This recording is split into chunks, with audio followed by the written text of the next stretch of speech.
Bismillahirrahmanirrahim. Assalamualaikum warahmatullahi wabarakatuh. Oke, kita akan lanjutkan bahasan tentang turunan parsial ya. Kali ini kita akan lihat bagaimana kita bisa menerapkan aturan rantai dan menentukan turunan fungsi implisit. Dalam hal ini ya, untuk fungsi dua poba atau lebih ya, ini ada dua versi mengenai aturan rantainya.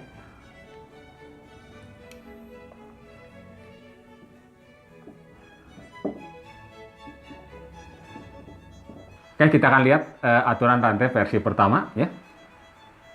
Misal Z merupakan fungsi dua poba fx, y dan x-nya itu merupakan fungsi dari t. Demikian pula y-nya merupakan fungsi dari t. Maka kalau kemudian kita substitusikan x dan y-nya ke sini, kita akan dapatkan bahwa z-nya akan merupakan fungsi dari t sebenarnya, gitu kan ya. Sehingga kalau z merupakan fungsi dari t, maka dia akan punya turunan dari z terhadap t. Nah, kita gunakan notasi ini kenapa? Karena z berarti kan merupakan fungsi satu perubahan terhadap t. Ya. Jadi kita ungkapkan z sebagai fungsi dua perubahan, tapi karena x dan y-nya masing-masing sebagai fungsi satu perubahan, maka sebenarnya z juga ya fungsi satu perubahan, sehingga kita bisa punya turunannya terhadap t. Nah, pertanyaannya, bagaimana mendapatkan dz dt-nya ya?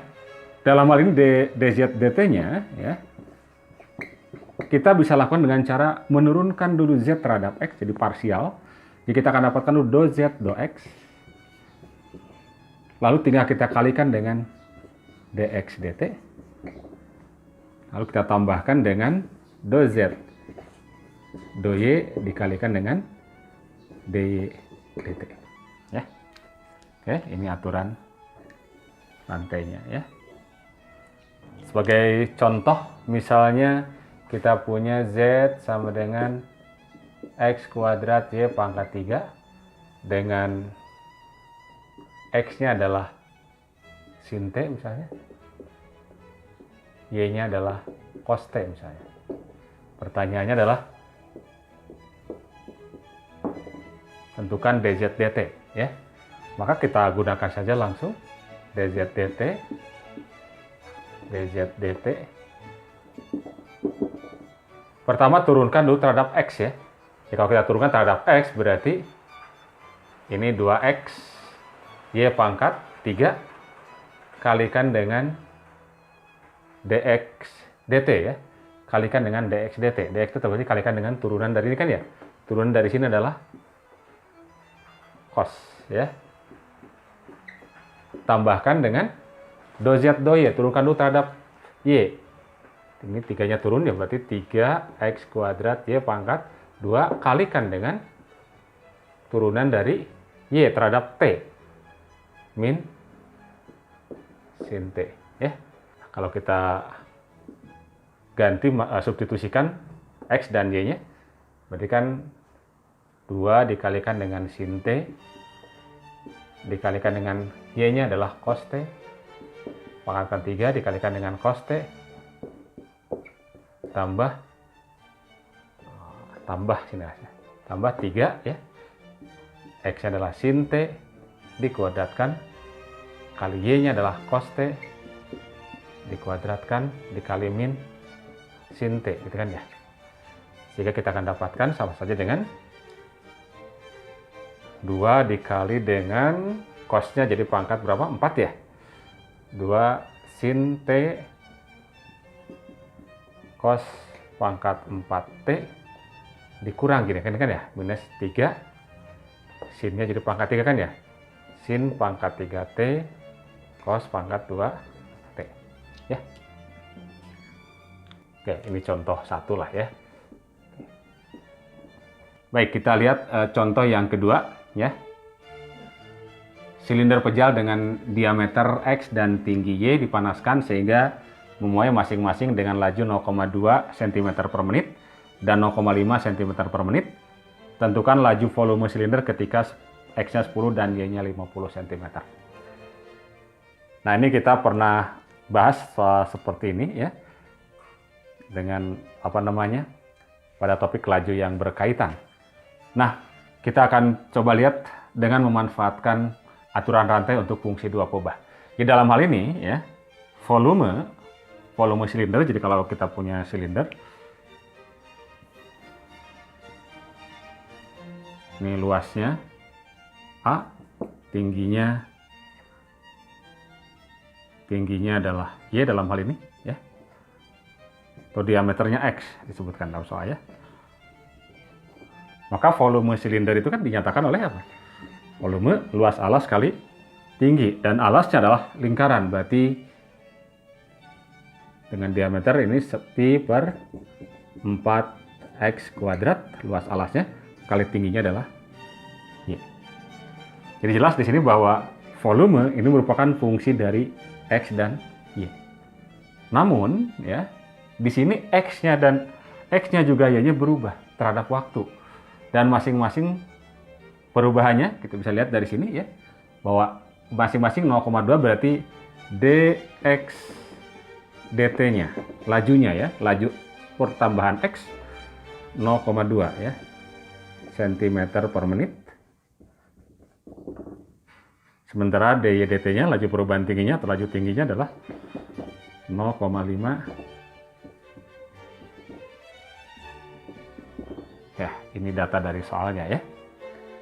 Nah, jadi yang ditanyakan adalah laju volumenya. Ya.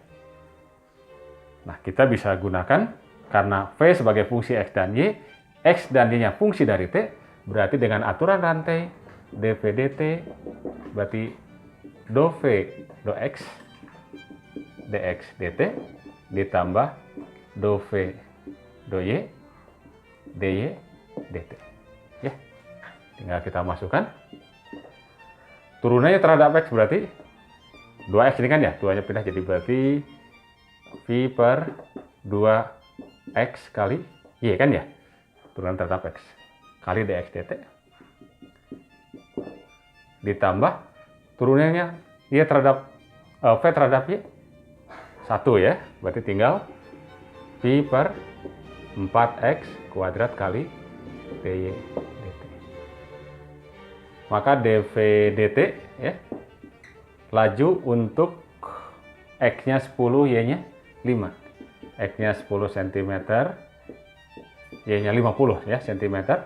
Itu berarti masukkan sini ya, pi per 2 kali X-nya 10 ya, Y-nya 50, dx dt-nya 0,2 ditambah pi per 4 ya, pi per 4 X-nya 10 dikuadratkan dy dt-nya 0,5. Sehingga kita akan dapatkan ini sama saja dengan 50 V kan ya, ditambah dengan 12,5 V atau 62,5 V. Satuannya cm volume ya, kubik per menit ya.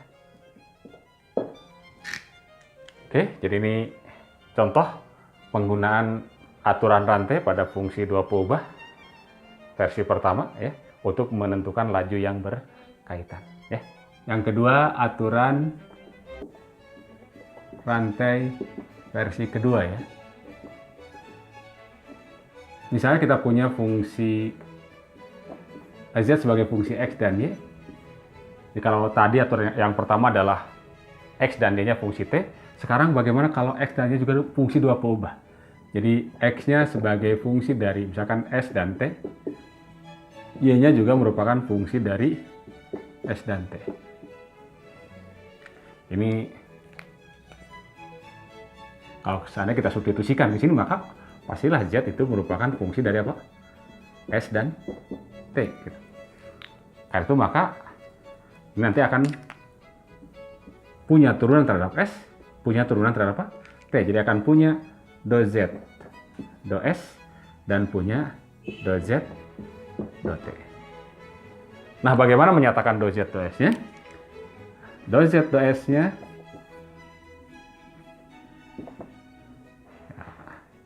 tinggal turunkan lagi seperti tadi serupa. Do Z do X dikalikan dengan do X do S ya. Ditambah do Z do Y dikalikan dengan do Y do Z. Do Y do S ya. Kemudian do Z do T do Z do T. Nah, turunkan dulu terhadap X sama do Z do X kali do X do T ya. Ditambah dengan do Z do Y dikali do Y do S. Ya. Jadi perhatikan bahwa yang membedakan dengan yang sebelumnya adalah di sini. Karena di sini kan parsial juga terhadap S maupun terhadap T. Jadi pakai simbol do, ya. Jadi serupa saja aturan rantainya sebenarnya, ya. Kita lihat contoh sekarang berarti yang ketiga ya. Saya diketahui Z-nya adalah XE pangkat Y dengan X misalkan S min T, kemudian Y-nya adalah S plus T. Kita ingin tahu berapa, misalkan do Z do S. Maka masukkan saja ke sini langsung ya. Do Z do S, berarti do Z do X, turunkan dulu terhadap X. Turunan terhadap X adalah do Z do S, do Z do X, do X do S, ditambah do Z do Y, do Y do S. Do Z do X turunkan terhadap X, berarti E pangkat Y. Do X do S turunkan di terhadap S, 1 ya. Oke, kali 1. Do Z do Y turunkan terhadap Y. Ya. X, E pangkat Y tetap ya. Do Y do S 1 ya. Jadi kita akan dapat sama-sama dengan ini E pangkat Y dalam kurung 1 plus X. Kalau ingin diubah ke dalam bentuk S ya berarti ini kan sama aja dengan E pangkat Y-nya adalah S plus T 1 plus X. X-nya adalah S min T. Kemudian yang kedua do Z do T.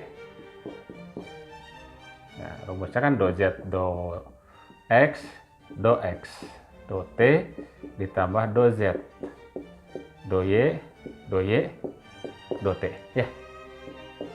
Sama ini E pangkat Y do X do T turunkan terhadap T min 1 ya. Min 1 ditambah do Z do Y X E pangkat Y dikali do Y do T 1 ya, tetap 1. Kita boleh ganti langsung, ini langsung substitusi sini ya. E pangkat Y-nya kita ganti dengan S plus T kan. S plus T dalam kurung ini kan berarti min 1 tambah X ya. Min 1 ditambah X. X-nya sendiri adalah apa? S min T. Baik, kita lanjutkan ke turunan fungsi implisit ya. Jadi fungsi implisit itu kan fungsi yang akan Y sama dengan X kuadrat. Nah, kalau kita punya fungsi Y sama dengan X kuadrat, ini sudah jelas bisa kita pisahkan Y-nya di ruas kiri, X-nya seruas kanan. Ini disebut dengan fungsinya dinyatakan secara eksplisit. Tapi kalau misalkan kita punya Y kuadrat kan plus 2XY min X pangkat 3 sama dengan 5 misalnya. Sementara Y-nya sendiri itu adalah sebagai fungsi X. Tetapi kita tidak bisa memisahkan Y di ruas kiri, X di ruas kanan. Ya. Nah, maka fungsi yang seperti ini disebut dengan implisit. Jadi Y sebagai fungsi X tetapi secara implisit. Untuk fungsi yang implisit secara umum bisa kita ungkapkan seolah-olah sebagai fungsi dua perubahan, di mana di ruas kiri ini fungsi X dan Y. Jadi dapat kita tulis bahwa fungsi implisit f X, Y sama dengan 0 ya. Dengan Y-nya sebagai fungsi dari X. Jadi ini ungkapan fungsi implisit dapat dipandang sebagai fungsi dua peubah ya, dengan memenuhi persamaan seperti ini. Nah, tentu saja karena y-nya sebagai fungsi x, kita bisa dapatkan turunannya ya, dy dx-nya. Nah, bagaimana mendapatkan dy dx-nya? Kita bisa gunakan aturan rantai ya. Aturan rantai bahwa karena y juga sebagai fungsi x ya, y sebagai fungsi x, maka f sebenarnya kan fungsi x ya. Jadi kita akan punya df dx. Dengan menggunakan aturan rantai kan berarti df dx dikali dx ditambah df dy dikali dy dx. Dan ini karena 0 kan ya, berarti turunannya sama dengan apa? 0 ya. Berarti 0 sama dengan dx tulis saja 1 kan ya. Berarti df dx ditambah df dy dikali dy dx. Sehingga kita akan dapatkan dy dx. Dy dx pindahkan kan ke ruas kiri jadi minus ya.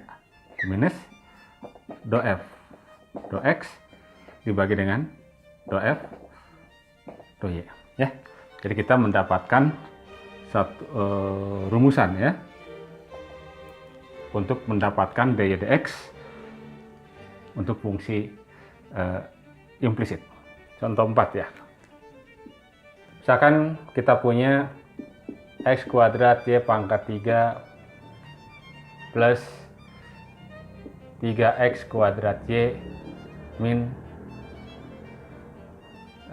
ini 3x pangkat 3 aja ya, min 5x sama dengan 0. Yang ditanyakan adalah dy dx ya, y-nya sendiri sebagai fungsi x ya. Maka kita pandang ini sebagai apa? Fx, y fungsi dua peubah x kuadrat plus 3x kuadrat y min 5x, x kuadrat y pangkat 3 ya, maaf, x kuadrat y pangkat 3. Maka dy dx ya, gunakan saja langsung rumusnya, df dx df dy ya. Berarti min df dx-nya adalah terhadap x ini ya, berarti 2x y pangkat 3 kan ya, terhadap x turunkan tambah 6x y ini 5 kan ya, dibagi dengan df dy terhadap y ini kan ya. Oke, berarti ini 3-nya pindah, 3x kuadrat y pangkat 2 kan ya. Yang ini terhadap y berarti plus 3x kuadrat, dan yang ini adalah 0 kan ya. Oke, lebih baik jadi ini turunannya ya. Jadi ini lebih sederhana ya dibanding ketika kita pernah mendapatkan turunan fungsi implisit dengan cara pendiferensialan implisit kan ya, dengan menggunakan sebenarnya menggunakan aturan rantai ya. Baik, saya kira pertemuan kali ini cukup sampai di sini dulu. Terima kasih. Assalamualaikum warahmatullahi wabarakatuh.